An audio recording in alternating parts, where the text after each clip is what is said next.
लेकिन आज हमारा हाल यह है, अपना बच्चा रोए तो दिल में दर्द होता, दूसरे का रोए तो सर में दर्द होता। अपनी वाइफ रोए तो सर में दर्द होता, दूसरे की रोए तो दिल में दर्द होता। हाँ, ईश्वर और परमात्मा, ऐसे दर्द से दर्द और एहसास ना हो तो वो अच्छा है। एक वाइफ ने अपने हस्बैंड से बड़े प्रेम से कहा, माई हस्बैंड, मेरे ताजदार, मेरे शौहर और गौहर, आप ये बताइए अगर मैं मर जाऊं तो आप क्या करेंगे?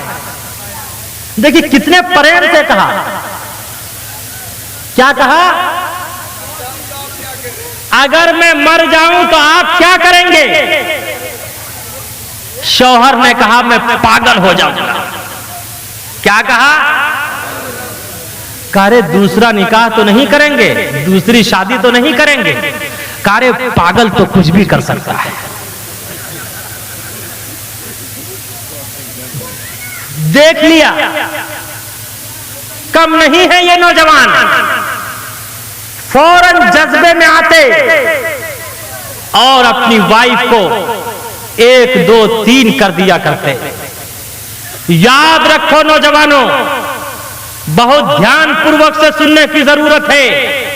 आज जो ट्रिपल तलाक का रोना रो रहे हो, इसमें सिर्फ सरकार कसूरवार नहीं, हम लोग भी अपने दामन को जांच कर देखें। आज का ये नौजवान नशे में आता, अरे नशा करके अपनी वाइफ को तलाक देता और फतवे के लिए आता। मुफ्ती खालिद सैफुल्लाह साहब बोल रहे हैं, मैंने कहा कब मिलेंगे? भाई मैं तो सफर में चल रहा हूं। क्या बात है हजरत? देखिए ना, मैंने नशे में 2-3 बार बोल दिया था।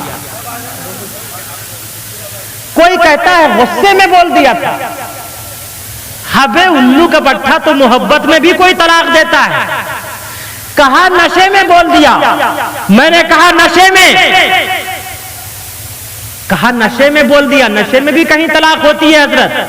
मैंने उससे कहा सुनो, मेरे मुफ्ती होने से पहले तुम्हारा दिल मुफ्ती है, तुम अपने दिल से फतवा लो और बताओ मुसलमानों। मैंने उससे कहा अरे नशे में तूने अपनी माँ को तलाक नहीं दिया, तूने अपनी बहन को तलाक नहीं दिया, तूने अपनी खाला को तलाक नहीं दिया, तूने अपनी फूफी को तलाक नहीं दिया, तूने अपने रिश्तेदार को तलाक नहीं दिया, तूने अपनी दादी और नानी को तलाक नहीं दिया, और तूने अपनी वाइफ को ही क्यों तलाक दिया?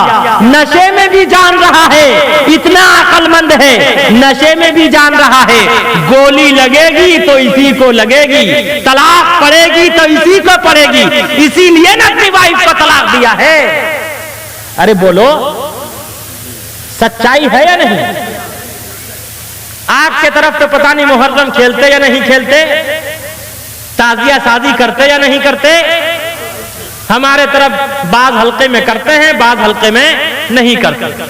एक नौजवान नशे में मदहोश, हाथ में झंडा लिए हुए, कह रहा हुस्सेन हुस्सेन हुस्सेन, कहता हुआ एक गड्ढे में गिरा, बरहना हो गया। किसी ने जाके उसकी वाइफ से कहा कि अरे तुम्हारा हस्बैंड वहां गड्ढे में पड़ा हुआ है। वो बेचारी अपने पुत्र को लेकर आई,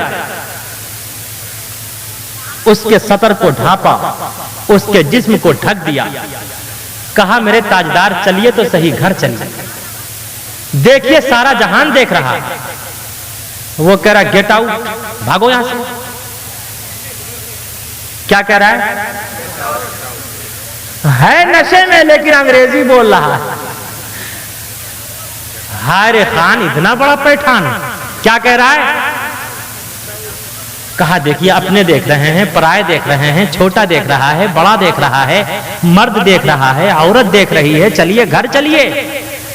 बाजू पकड़ के उठाना चाहा, जब उठाया तो कहा मैंने तुमसे कहा ना गेट आउट, भागो यहां से वरना मैं तुझे तलाक दे दूंगा। कहा मेरे शौहर गौहर, मेरे हस्बैंड, आप बोल क्या रहे हैं और कर क्या रहे हैं? चलिए घर चलिए। कहा जा, मैंने तुझे तीनों तलाक दे दिया। अरे आज खाने में नमक तेज होने की वजह से, मिर्च तेज होने की वजह से बात बात पर अपनी बीवी को तलाक की धमकी देते। जब शीशा टूटता है, शीशा नहीं जुड़ता। और खुदा की कसम, बीवी का दिल टूटता है जब शौहर तलाक देता है, तलाक की धमकी देता है, बीवी का दिल भी टूट जाया करता। याद रखो नौजवानों, काली कमली वाले मुस्तफा सल्लल्लाहु अलैहि वसल्लम ने इरशाद फरमाया, अरे इस तलाक का नाम सुनकर अल्लाह का अर्श कांप जाता है, अर्श इलाही कांप जाता है। अरे वो हस्बैंड अपनी वाइफ को बार बार तलाक की धमकी दे रहा है, तेरा दिल नहीं कांप रहा है? उसका दिल कितना कांप रहा होगा। याद रखो, अल्लाह ने आपको तलाक का अधिकार दिया, बेशक दिया। अल्लाह ने औरत को नहीं दिया, इसलिए कि अल्लाह ने मर्द को तलाक का अधिकार दिया तो कोई गुस्से में या नशे में कोई एक तलाक देता, कोई दो देता, कोई तीन देता। अगर हव्वा की बेटी को भी अल्लाह तलाक का अधिकार देता तो ये एक नहीं, दो नहीं, तीन नहीं, बल्कि ये 3-3 हजार तलाक देकर जितने लोग बूढ़े पुराने हैं सबको रोजाना घर से बाहर कर देता। बेशक अल्लाह ने आपको दिया है अधिकार, लेकिन इसका यह मतलब नहीं कि आप फौरन जज्बाती हो जाएं, फौरन जज्बे में आकर आप तीनों तलाक दे दें। अभी भी चंद नौजवानों को 3 साल की सजा, 3 लाख का जुर्माना आयद किया गया। अरे नौजवानों, कर क्या रहे हो? क्या औरत तलाक देने के लिए? काली कमली वाले मुस्तफा सल्लल्लाहु अलैहि वसल्लम ने फरमाया, तुम में से सबसे बेहतर इंसान वो है जिसका अपनी वाइफ के साथ अच्छा हुस्न सुलूक हो। आज हर छोटा बड़ा होना चाहता, हर बड़ा शादी करना चाहता और हर शादीशुदा तलाक देना चाहता। हाय ईश्वर और परमात्मा, ये हो क्या रहा है? अपना बच्चा रोए तो दिल में दर्द होता, दूसरे का रोए तो सर में दर्द होता। ये हो क्या रहा है? अपनी वाइफ रोए तो सर में दर्द होता, दूसरे की रोए तो दिल में दर्द होता। हाय ईश्वर और परमात्मा, ऐसे दर्द से दर्द और एहसास ना हो तो वो अच्छा है। और मैं अपनी माँ बहनों से भी कहूंगा, हमारी माएं बहनें भी कम नहीं हैं।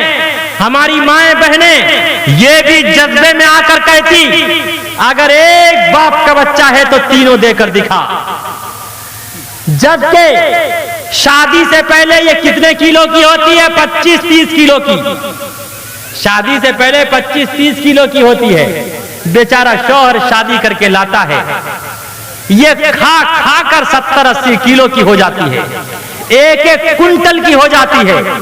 और जिंदगी में कभी भी किसी दुख और परेशानी का सामना करना पड़ता तो ये कहती, हाय अल्लाह, मैंने अपने इस शौहर की जिंदगी में दुख के सिवा कभी सुख देखा ही नहीं। और बाज़े ख़वातीन, बाज़ हव्वा की बेटी इस तरह बेगैरत होती, वो अपने देवर पर फरेफ्ता होती, अपने बहनोई पर फरेफ्ता होती। अरे किसी को अपना बॉयफ्रेंड बनाती और अपने शौहर से तलाक का मुतालबा करती। याद रखो मेरी माँ बहनों, काली कमली वाले मुस्तफा सल्लल्लाहु अलैहि वसल्लम ने इरशाद फरमाया, जो बीवी अपने शौहर से तलाक का मुतालबा करेगी, जन्नत तो दूर की बात, उसे कभी जन्नत की खुशबू भी ना मिलेगी। इसलिए आज ही ये तहैया करो कि हम अपने शौहर से तलाक का मुतालबा नहीं करेंगे।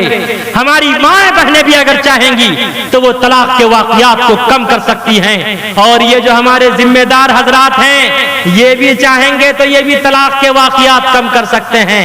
ये आते हैं और शिकायत करते हैं, हजरात देखिए ना, मैंने कहां बहू कर लिया, मेरी बहू बहुत टेढ़ी है। आज का ये नौजवान कहता, मेरी वाइफ फौरन जज्बे में आ जाती। अरे नौजवानों, याद रखो, जज्बे में आना अल्लाह की तरफ से अता करदा नेमत है। ये औरत के लिए emotional of woman is blazing from Allah. Emotional में आना, औरत का गुस्से में आना अल्लाह की तरफ से अता करदा नेमत है। अगर ये औरत गुस्से में ना आए तो खुदा की कसम शादी के बाद अपने शौहर के साथ ना जाए। अगर ये औरत गुस्से में ना आए, जज्बे में ना आए तो खुदा की कसम अपने माता पिता को छोड़कर अपने शौहर के साथ न जाए। अगर ये औरत जज्बे में ना आए तो शादी के बाद अपने भाई, अपनी बहन, अपने रिश्तेदारों को छोड़कर अपने शौहर के साथ न जाए। अगर ये औरत जज्बे में ना आए, हम और आप अपने पेट पर 5 किलो का पत्थर 24 घंटा बर्दाश्त नहीं कर सकते, लेकिन एक औरत है ये खुदा की कसम 9 माह तक अपने पेट पर बच्चे का वजन बर्दाश्त करती है, अपने पेट में बच्चे का वजन ढोती है। खुदा की कसम उसके बावजूद कभी शिकवा नहीं करती। अगर ये औरत जज्बे में ना आए, खुदा की कसम अपने बच्चे को अपने सीने का दूध न पिला पाए। अगर ये औरत जज्बे में ना आए तो पूरी जिंदगी आप पर निछावर न करे, उसके बावजूद आप इसे तलाक की धमकी देते, आपको शर्म नहीं आती। इसलिए आज ही ये तहैया करो कि इंशाअल्लाह हम सब गुस्से और इमोशनल में आकर कभी अपनी वाइफ को ट्रिपल तलाक नहीं देंगे, कभी तलाक की धमकी नहीं देंगे, इंशाअल्लाह नहीं देंगे। और मेरे इस जुमले को याद रखें, हर मर्द, हर औरत, हर खातून, हर वाइफ, हर हस्बैंड आज मेरे इस जुमले को याद रखें, इंशाअल्लाह याद रखेंगे, इंशाअल्लाह अपने सीने में सजाएंगे। आए नौजवानों, याद रखो, गुस्सा में आना मर्द होने की अलामत है, गुस्से को पीना शौहर होने की अलामत है, गुस्सा ना आना नामर्दी की अलामत है, फालतू में गुस्सा आना कमजोरी की अलामत है, और गुस्से के वक्त बीवी का खामोश रहना पाकीज़ा उल्फत व मोहब्बत की अलामत है। कौन कौन अब गुस्से पर कंट्रोल करेंगे बताइए, आगे से पीछे तक इंशाअल्लाह सब करेंगे गुस्से पर कंट्रोल। नशा पिला के गिराना तो सबको आता है, नशा पिला के गिराना तो सबको आता है, मजा तो तब है के, मजा तो तब है के, मजा तो तब है के गिरते को रोक ले साकी, मजा तो तब है के गिरते को रोक ले साकी। इंशाअल्लाह हम सब अपने गुस्से को कंट्रोल करेंगे। अरे आए नौजवानों, शाहजहां बादशाह ने माँ की मोहब्बत में दिल्ली में जामा मस्जिद बनवा दिया, अपनी वाइफ की मोहब्बत में ताजमहल बना दिया, लेकिन कम से कम हम अपने दिल को तो उसके लिए ताजमहल जैसा बना के रखें। कभी अगर वो गुस्से में आए तो आप मोहब्बत और प्रेम में कभी तो कह दें कि चलो मैं तुझे ताजमहल दिखा के लाऊंगा। अरे कहना चाहिए या नहीं? और ऐ नौजवानों, याद रखो, अपने माता पिता का भी हमेशा सम्मान करना, इसलिए कि जो अपने बाप का सम्मान करता वो भाग्यशाली होता, और जो अपनी माता का सम्मान करता वो किस्मत का सिकंदर होता है, वो लकी होता है, वो कभी गरीब नहीं होता। इंशाअल्लाह हम सब अपने माता पिता का भी सम्मान करेंगे। दोनों हाथ उठाकर वादा कीजिए, अल्लाह आप सबके जज्बे को, आप सबकी मोहब्बत को कबूल फरमावे। आगे से पीछे तक कहिए मोहब्बत से, बुलंद आवाज से आमीन। आगे से पीछे तक कहिए। बहुत मोहब्बत वाले हैं मुफ्ती साहब ये लोग, माशाअल्लाह बहुत मोहब्बत वाले हैं। इनकी मोहब्बत को अरबों खरबों सलाम। जब किसी का लाख पहुंच सकता है, हमारा अरब खरब नहीं पहुंच सकता है। अरे पहुंचेगा या नहीं? अल्लाह आप सबके जज्बे को सलामत रखे। जब मैंने उसके इस क्वेश्चन का उत्तर दिया कि आप अलैहिस्सलाम ने 12 विवाह क्यों किया, तो उसने फौरन मुझे और चिढ़ाने के लिए कहा, आप उस मोहम्मद की बात करते जिसने 6 साला बच्ची के साथ रेप किया था। सब कहिए आगे से पीछे तक नाऊज़ बिल्लाह। और आए नौजवानों, बहुत ध्यान पूर्वक से सुनने की जरूरत है। यही क्वेश्चन कादियानी ने किया था, यही सवाल, यही एतराज, यही ऑब्जेक्शन सलमान रुश्दी ने किया था, यही ऑब्जेक्शन तस्लीमा नसरीन ने किया था, यही ऑब्जेक्शन नरसिम्हानंद कर रहा है, और यही ऑब्जेक्शन मलऊन रिजवी ने किया। आज मैं इसका उत्तर अपनी किताबों से नहीं बल्कि उन्हीं की किताबों से देने जा रहा हूं। ध्यान पूर्वक से सुनने की जरूरत है। मैंने उससे कहा कि उठाओ मनुस्मृति और पढ़ते चले जाओ। इस्मान लल्ला इल्ले मित्रा वरुणा दिव्यानि दत्त लिंगड़ी छेदी शिखाहीना शमसुरुधारी सधूषका उच्चलापि सर्वभक्षी भविष्यति जनुमम विना कुलंच पशवस्ति शाम। मैंने कहा साफ वजाहत के साथ है। जब श्री रामचंद्र जी को 14 वर्ष का वनवास हुआ था, उस वक्त रावण ने सीता का अपहरण किया था। रावण ने सीता से पूछा था, हाय सीता, इस वक्त तुम्हारी एज क्या है? सीता ने कहा था, मैं इस वक्त 18 साल की हूं, 12 साल से श्री रामचंद्र जी के साथ अपना जीवन बिता रही हूं। जब आप कैलकुलेट करेंगे तो आपको पता चलेगा, 18 में से 12 निकाल दीजिए, कितने बचे? कितने बचे? आगे से पीछे तक बोलिए, कितने बचे? 6। तो 6 साल की उम्र में किसका निकाह हुआ? सीता का निकाह हुआ राम जी से। और एक नुक्ते की बात, पते की बात, जिस दिन सीता का विवाह राम जी से हुआ, उसी दिन सीता की छोटी बहन थी, उसका नाम था उर्मिला। क्या नाम था? उर्मिला का विवाह श्री लक्ष्मण से हुआ। जब सीता की एज 6 साल है, जब सीता 6 साल की है, तो उर्मिला कितने साल की होगी? अगर 1 साल का भी अंतर मान लिया जाए, 1 साल का भी डिफरेंस हो, तो बताइए कितने साल की? बताओ, 5 साल और 6 साल की एज में किसने निकाह किया? किसका निकाह हुआ?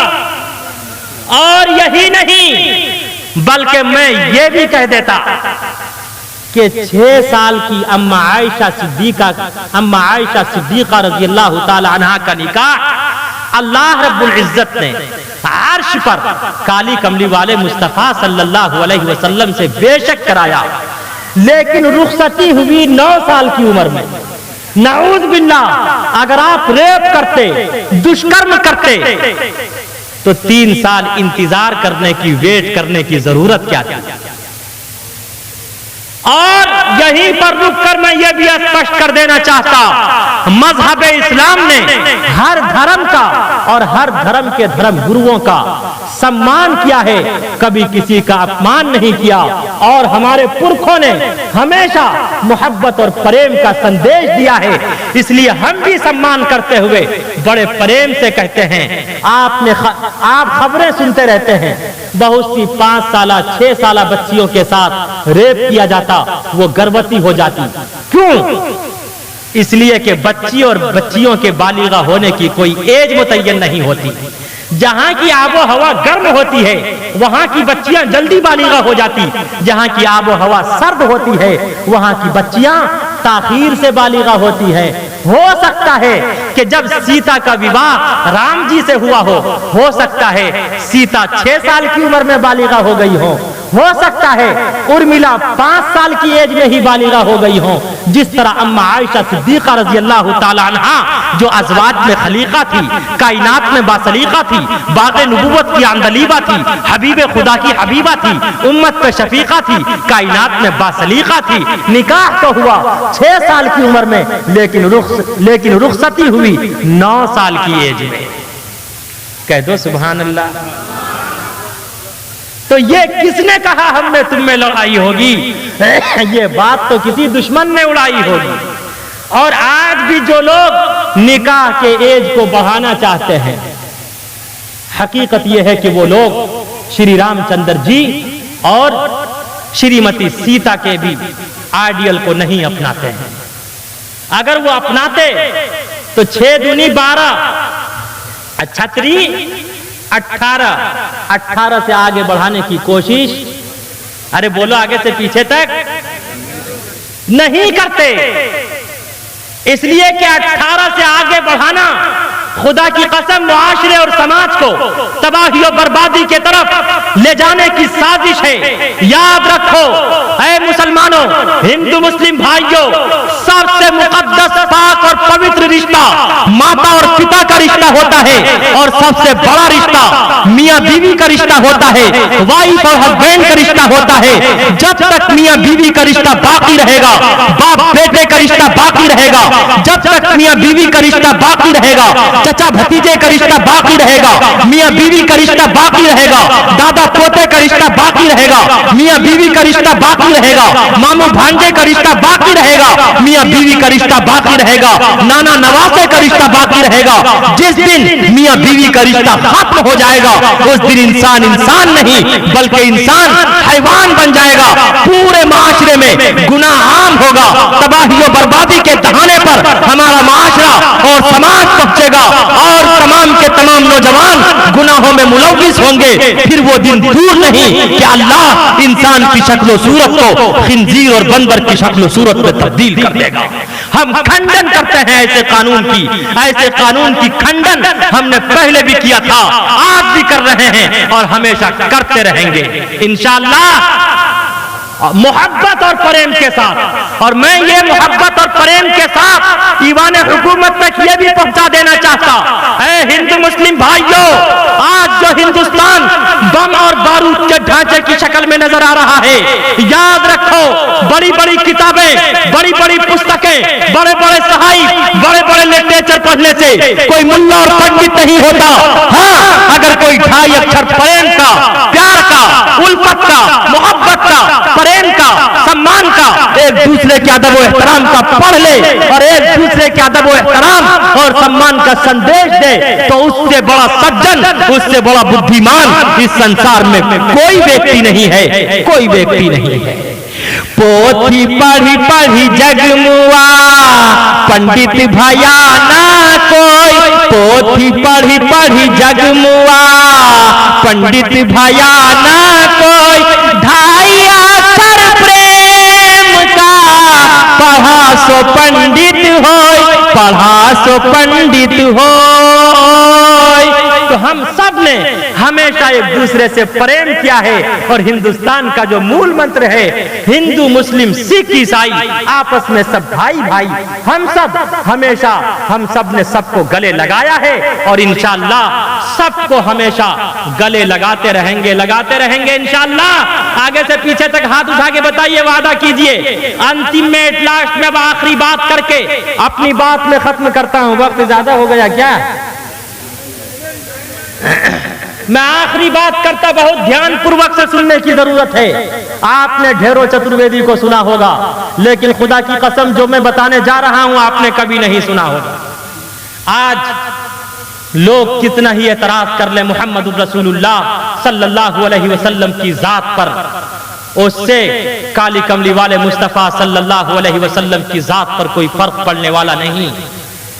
जब मैंने उनके इस क्वेश्चन का यह उत्तर दिया तो उन लोगों ने फौरन मुझे चिढ़ाने के लिए कहा, आप जो कहें, मैं मोहम्मद साहब को नहीं मानता।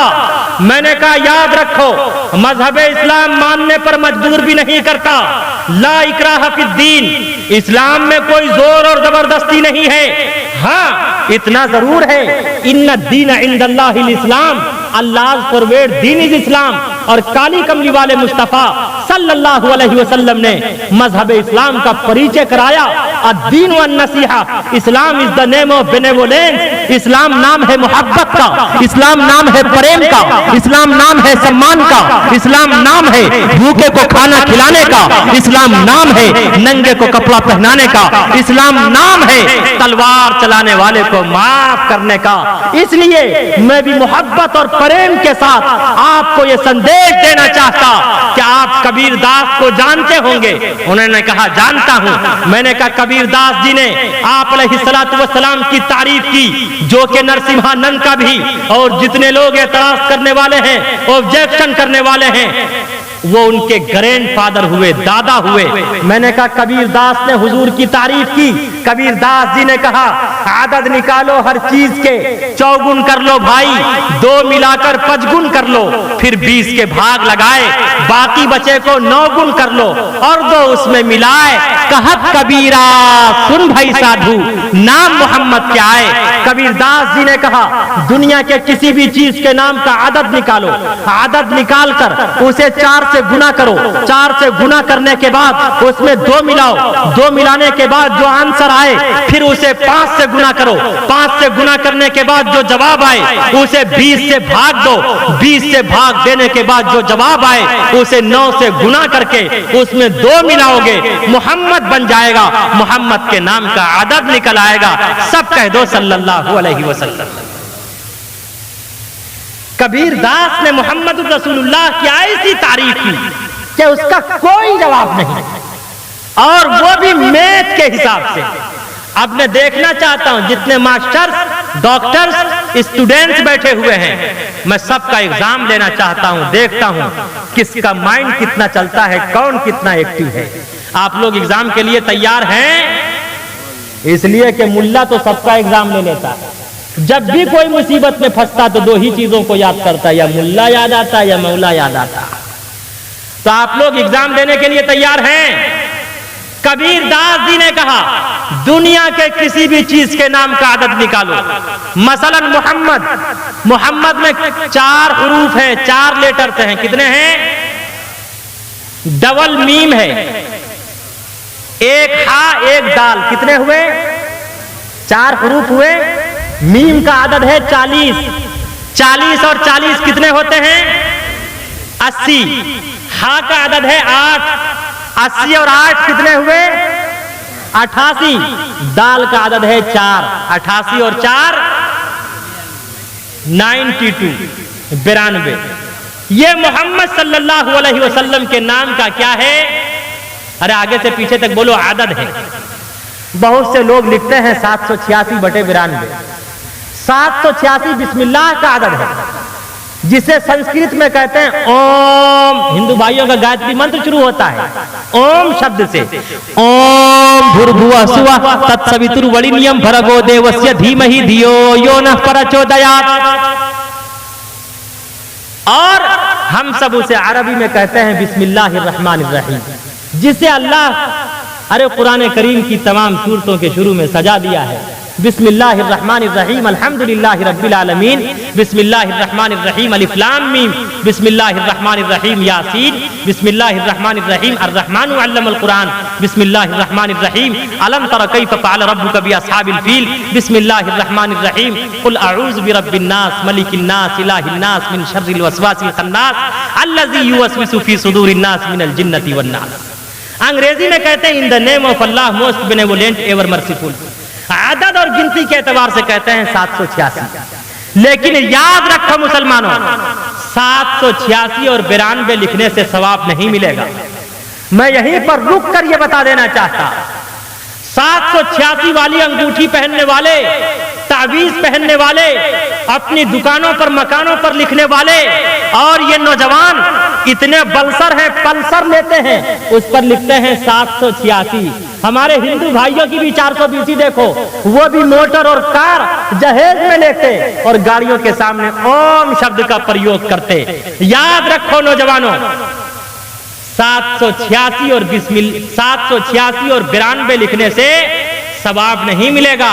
अगर आप सवाब चाहते हैं तो आपको बिस्मिल्लाह पढ़ना पड़ेगा, कुरान पढ़ना पड़ेगा, और मोहम्मद रसूलुल्लाह सल्लल्लाहु अलैहि वसल्लम पर दरूद भेजना पड़ेगा। इंशाअल्लाह हम सब कुरान पढ़ेंगे, बिस्मिल्लाह पढ़ेंगे और दरूद भेजेंगे हुजूर पर। दोनों हाथ उठाकर वादा कीजिए, या अल्लाह ये जितने हाथ उठे हैं इन तमाम हाथों में हुजूर के हाथ से आबे कौसर का जाम अता फरमा। सब कह दीजिए आगे से पीछे तक आमीन। तड़प है दिल और दुख है ये सीना, आपके हिजर में शहर मदीना। अब तो मेरा जीना दुश्वार हो गया, अब तो मेरा जीना दुश्वार हो गया।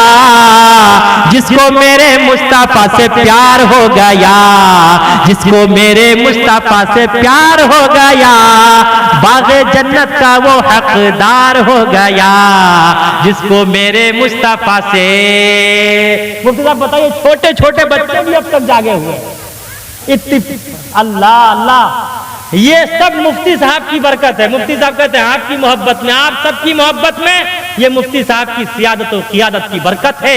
अल्लाह रब्बुल इज़्ज़ति वल जलाल हजरत की सियादत और क़ियादत में आप सबको चलने की तौफीक अता फरमावे और हजरत मुफ्ती साहब की उम्र दराज फरमावे। सब कह दीजिए आगे से पीछे तक मोहब्बत से।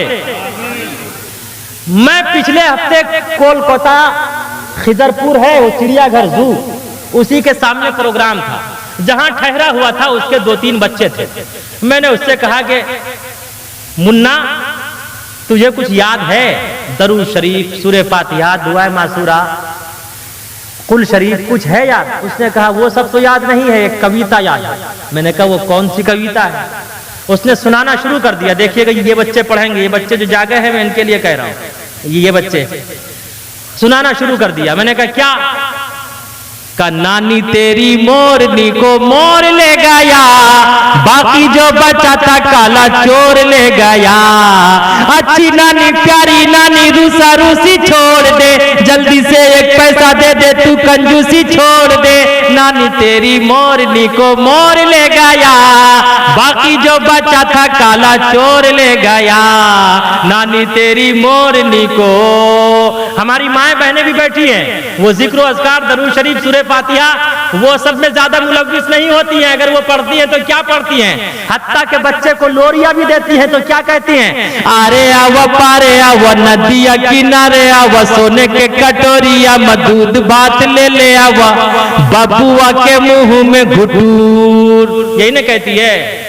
लेकिन आज ये वादा कीजिए, रमजान मुबारक का मुतबर्रक और बाबरकत महीना आ रहा है, हम अपने बच्चों को कम से कम सूरह फातिहा तो याद कराएं, अपने बच्चों को दरूद शरीफ तो याद कराएं, फराइज और वाजिबात तो याद कराएं, खुद भी कम से कम फराइज और वाजिबात तो याद करें, जिक्र अज़कार की कसरत करें। हमारी माएं बहनें भी इंशाअल्लाह आप सब भी करने के लिए तैयार हैं। अल्लाह आप सबके जज्बे को, आप सबकी मोहब्बत को कबूल फरमावे। तो भाइयों